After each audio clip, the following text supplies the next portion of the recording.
No! Keep the noise down. I'm trying to watch telly! Big Brother. For us, it's just entertainment. But that's not what George Orwell had in mind when he invented the concept. For him, it was part of 1984.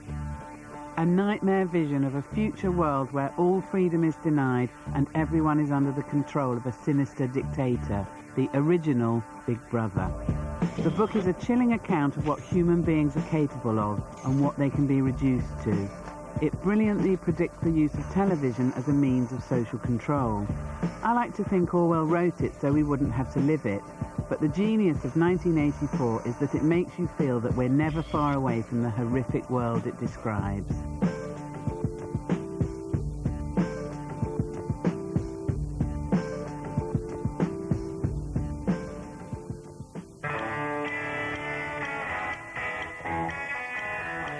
"1984 is a novel I've read and reread at various stages of my life. It's like no other book for me. It seems to have an uncanny ability to speak to me about the times I'm living through. I first came across it at the age of 14, and I know it's difficult to believe, but I was a bit of a teenage rebel, so it struck a chord. 1984 is the story of an ordinary bloke kicking out against the system. It explores the issue of control, who controls reality and how. I wasn't fighting Big Brother, I was fighting Big Mother and Big Father, but it was still a struggle.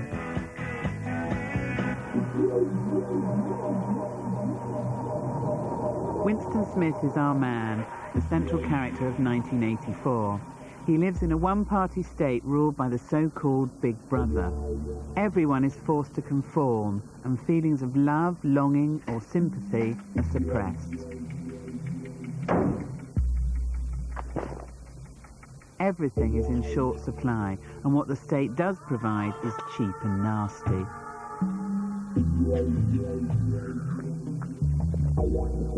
The gin's not the only thing which leaves a bad taste in the mouth. The worst thing about Winston's everyday life is that there's no privacy. There are telescreens, two-way cameras, everywhere, and Big Brother's eyes are always upon you. Imagine that. Like being on reality TV for every day of your life. There are severe punishments if you're caught doing anything against party law. Even writing a diary is a crime. And although Big Brother hasn't got round to banning smoking yet, life is just one long drag. I like Winston. He's not a macho hero, far from it. He has a faint memory of a past that wasn't like this, and he just can't accept the status quo. The colour has been washed out of the world, so when he comes across something beautiful, as simple as some real paper or an old coral paperweight, it becomes symbolic of another, better world. Go on, Winston. Winston refuses to conform, and in his own small way, he rebels. This is despite the fact that nearly everything is caught on camera. Even a dodgy facial expression can be picked up by the thought police. There's another Orwellian invention. Wish I could come up with so many memorable lines. 1984 was written in the early days of TV, and Orwell recognised its powerful potential, but even he couldn't have guessed how far it would go. Did you know we're caught on CCTV an estimated 300 times a day? We're one of the most watched societies in the world. And there's over 700 pages of stuff on each of us on government and company records. That's almost twice the length of this book.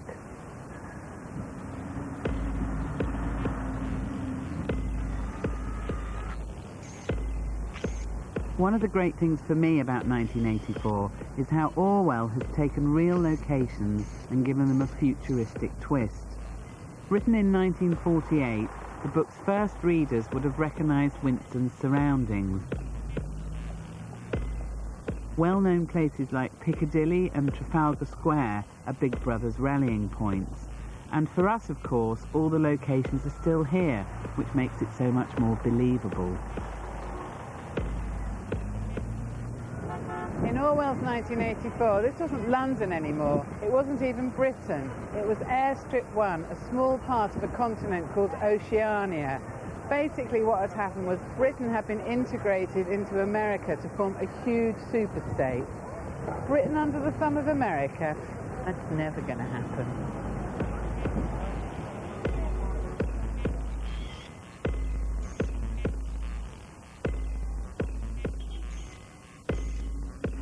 Orwell belonged to a generation who grew up with war all around.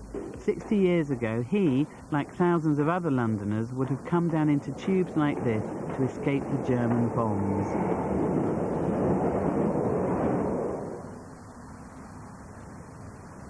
Although 1984 is set in the future, Winston's world is very much that of the 1940s. The horror of the Blitz through which Orwell lived is constantly evoked in its scenes of death and bombing. As far as Winston can remember, Oceania has always been at war. The enemy is constantly shifting, and consequently the history of previous wars is always being revised. Big Brother convinces people that war is necessary. Wonder how many of their dossiers they've sexed up. This is one of London's many ghost tube stations converted into bunkers during the war. Apparently the entire cabinet used to hide out down here. Churchill, the other Winston, used to say it was the only place he could get a decent night's sleep. God, I'd have to be really drunk to sleep down here, but I understand that he was quite. You can sort of get the sense, can't you, standing here, how fragile the government of the time must have been in those dark days of the war. It makes you realise that it wasn't such a leap to imagine the country being overcome. In 1984, Orwell imagined a Britain decimated by war and vulnerable to being taken over by a dictatorship. Orwell took the worst features of Nazi Germany and of communist Russia and projected them onto a Britain of the future. It was a warning against all kinds of totalitarianism. It's no coincidence that Big Brother has more than a passing resemblance to Cuddly Joe Stalin, or that his image appears on every wall. Winston's bleak, depressing existence is lifted when he meets fellow worker Julia. Initially, he thinks she is a member of the thought police spying on him, and even when she passes him a note, he is still suspicious.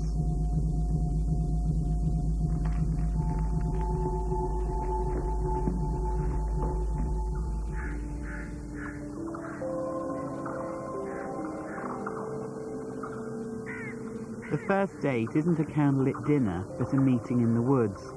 Winston can't believe it's for real, but he takes the risk anyway. At work, Julia is one of the more enthusiastic party members. She even wears the red sash of the Junior Anti-Sex League. So why does she want to meet Winston?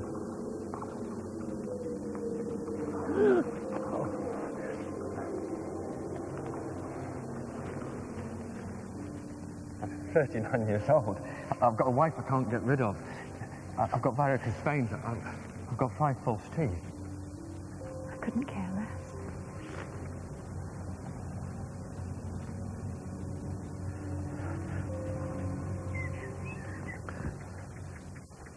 God, I bet he can't believe his luck. I mean, he's not exactly top of your list at the dating agency, is he? Not with that ulcerated ankle.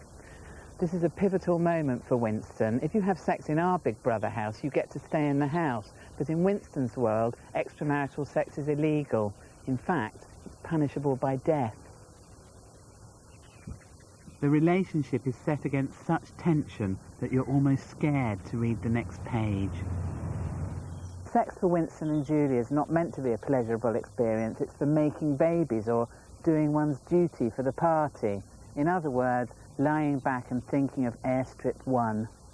But there are those who can enjoy an orgasm in 1984. Winston and Julia are, if you like, white-collar workers, but there's an entire group of people who are completely exempt from the rules, the proles. and the proles just can't get enough. 85% of the population in the book are proles, and they're probably the group I most identify with. They indulge themselves drinking, having sex, buying porn, and gambling on the lottery. But the horribly clever thing in the story is that the proles' apparent freedom is just another form of control, Big Brother's way of keeping them happy and compliant. My days as a psychology student were a prole-like frenzy of debauched behaviour and drunkenness, although I did manage to drag myself to a few lectures and reread 1984.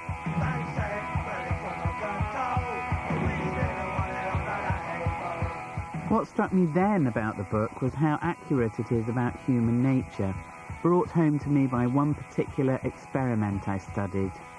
Okay, lesson in psychology, rule 101, people will always follow orders. Now, many years after 1984 was published, George Orwell's pessimistic view of human nature was shown to be well on the mark with the Milgram experiment. It was designed to see how far a test group would be prepared to punish failure. This electrode paste is to provide a good contact to avoid any blister or burn. Told that they were administering electricity to a group of volunteers to help them learn, people were well prepared to turn up the power to 300 volts, frying the brains of these people, providing someone in authority told them it was okay. Go on with the procedure, please, teacher. 315 volts, the answer is ink.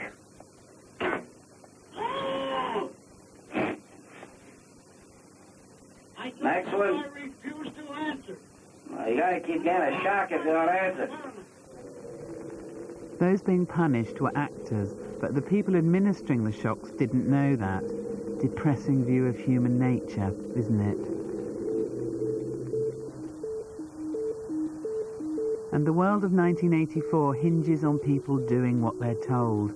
So for me, Winston is more appealing because he chooses not to go along with it all. He makes contact with O'Brien, a senior member of the party who claims to belong to an underground resistance. He agrees to give Winston a manuscript which outlines the opposition to Big Brother.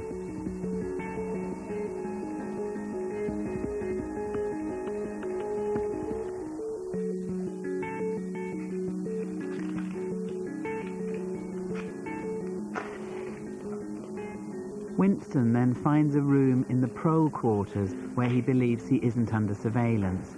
It's here that he begins to read the manuscript.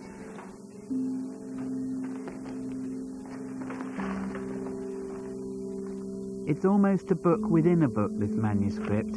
It gives Winston an insight into how the Big Brother state came about and how the party manages to maintain control. Reading these words confirms his belief in the resistance and makes him feel part of it. For Winston, this is the ultimate thought crime.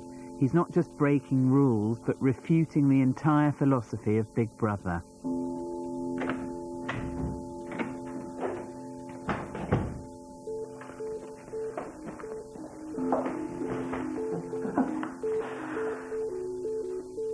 The room is a place where Winston can meet Julia. Their love affair has intensified.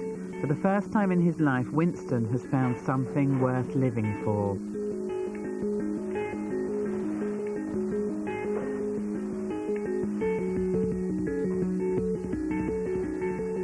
Here in their sanctuary, Winston feels he can be himself. Everywhere else, he's aware that his every move is under scrutiny, but he's never sure where all the cameras are or who he can trust. Orwell creates such a mood of paranoia in the book, you can almost touch it. I saw and experienced enough of the real thing while working as a psychiatric nurse. I have tried marijuana, I get nervous every time. There will come a knocking at the door. Why is everybody making eyes at me? I don't want to know. Let loose on the world of mental health care, I somehow found time to read 1984 again. Like Winston Smith, I was still a bit of a troublemaker. In fact, I managed to get my hands on a confidential report about myself which said I'd never get promoted because I dressed too Oxfam. How did I get my hands on it? Only Big Brother could get that fact out of me. Now, there's a lot of paranoia in psychiatric hospitals. No wonder if people are writing secret reports on how crappily you dressed 20 years before Trinny and Susanna. But on a more serious note, if paranoia is a feature of your mental illness, it's a really distressing condition to have that just makes life so difficult for you. So can you imagine when the persecution fears are justified? You're being watched, you're being followed, there is no cure. Well, that's how it is for Winston. This was actually real for him. It was part of his everyday life.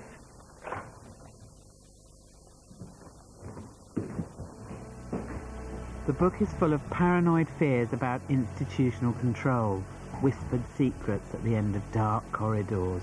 The mood is said to owe more than a little to Orwell's time working at the BBC during the war.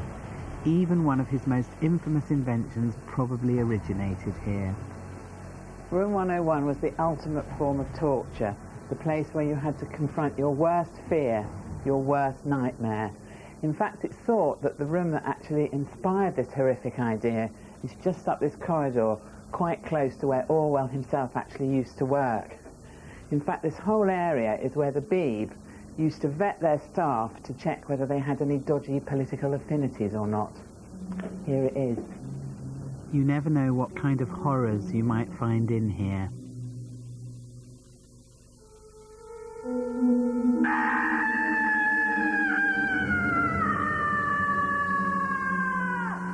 Room 101 has become a familiar term to us. Ironically, the Beeb even turned it into a comedy show where so-called celebrities talk about their pet hates. It's about that big. I mean, she's not smiling. That's bollocks, isn't it? Well, they call it an enigmatic smile, don't they? Or a frown, exactly. In other words. So here I am making light of one of the most powerful concepts in my favourite book. But then that's how we often deal with difficult and horrifying issues, turn them into comedy. And maybe that's no bad thing. The more worrying thing for me is how close our TV is getting to Orwell's bleak prediction for it. In 1984, the TV, or telescreen, is used as a tool to rally the crowd and incite hatred. Everyone has to take part in something called the 2 minutes of hate, where you shout abuse at images of the enemy, a kind of mob frenzy. Sound a little familiar? I mean, we're not exactly averse to abuse by television. In fact, it's almost become a TV genre in its own right. We love to see people fighting, being humiliated, embarrassing themselves. Dirty! BB house is disgusting! In 2003, our 2 minutes of hate has become entertainment, an ironic twist on Orwell's original vision. Orwell predicted the dominance of television, and television in turn reflects Orwellian concepts. But we mustn't forget that it was in the home of British broadcasting that this all started. Wow, I can't actually believe I'm in the real Room 101. Look at this. And just about before it's going to be destroyed. Now, in my Room 101, it would contain John McCririck on a unicycle, naked, singing Mariah Carey's greatest hit and feeding me gooseberry yoghurt off a spoon made of snail slime. But anyway, let's do away with this room. Let's put a stop to this Room 101, shall we? Come on, give us a hand, lads. Brilliant, cheers. Let's go for it.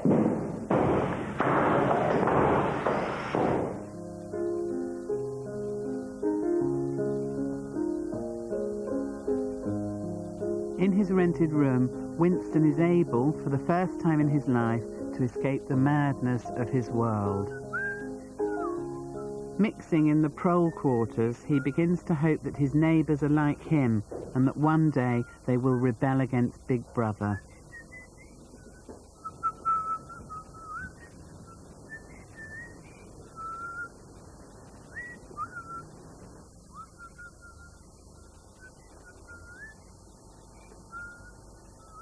She's beautiful. She's a metre across the hips easily. That's her style of beauty. We are the dead. We are the dead. You are the dead. Now they can see us. Although Winston and Julia knew their relationship couldn't last, they hadn't imagined their love nest would become a trap.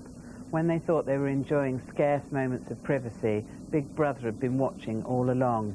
Next stop, the Ministry of Love. It is here that Winston must learn to love Big Brother. He is helped by O'Brien, who turns out to have deceived him all along.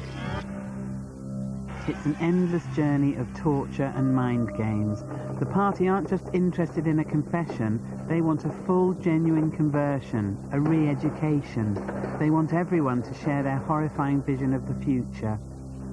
If you want a picture of the future, Winston, imagine a boot stamping on a human face. Forever. This time it won't hurt.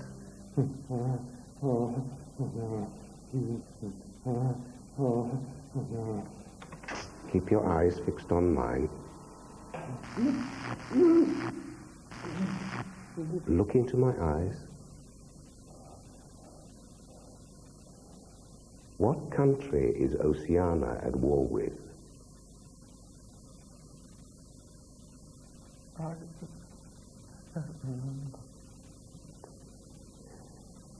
Oceania is at war with Eastasia.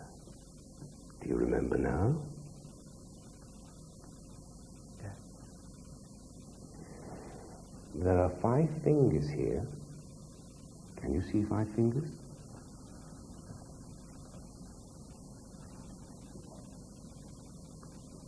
Do you see 5 fingers?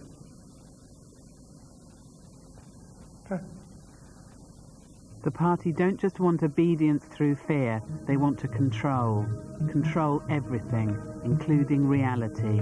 Their aim is to change people's patterns of thought. War is peace. They use all sorts of techniques to brainwash the population. In fact, one of the most important weapons is language. By 2050, they want to change English as we know it, completely. Freedom is slavery. One of the methods they use is called doublethink, which is being able to believe that 2 + 2 = 5, even though you know it isn't true. To hear contradictory concepts and believe in both of them. Ignorance is strength. They'll also try and get rid of words like freedom and love, and thereby eventually get rid of the meaning behind them too. Now you might think, well, we've not reached 2050 yet, and we don't use language in that way, we don't subvert language. But just tell me what you think the difference is between these 2 statements. We liberated the country with surgical strikes using daisy cutters and sustaining some collateral damage. Or we invaded the country, dropped huge bombs on them and mutilated loads of women and children. Orwell anticipated the increased use of political propaganda. He exposed the danger of spin, of allowing language to be manipulated, as relevant now as it has ever been. 1984 is packed with political insight, but its brilliance for me lies in the fact that ultimately it's a gripping human story. Right to the very end, you think that against all the odds, Winston will escape, until Room 101. You asked me once what was in Room 101. I told you that you knew the answer to that already. Everyone knows it. The thing that is in Room 101 is the worst thing in the world. In your case, the worst thing in the world happens to be rats.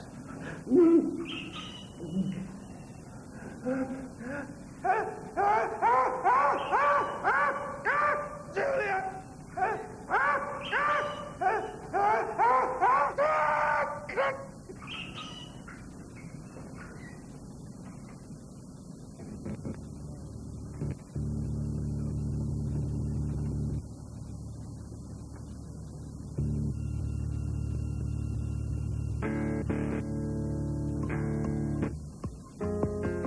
Reading Orwell's vision of the future makes you want to take a good look at who we are and where we're going.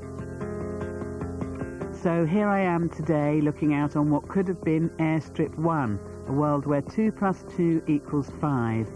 And here I am yet again rereading 1984 and rediscovering its genius. I mean, there's not many books you can say have changed ways of thinking and left so many concepts with us. I said home forever, but 2 and 2 always makes a 5. 1984 is a book you should read and reread, because every time you do, you learn something different. And I think I can honestly say that it encapsulates most of what I feel about human nature and politics. Orwell didn't actually think that 1984 and Big Brother would happen, but just that it might happen. It wasn't a prediction, but a warning. And let's face it, all the apparatus of control is in place, just waiting to be used by someone far more unscrupulous than the producers of Big Brother television. So I'm completely serious when I say, heed Orwell's warning and read this book. Well, for Jo Brand, 1984 encapsulates everything she holds true about the nature of political power.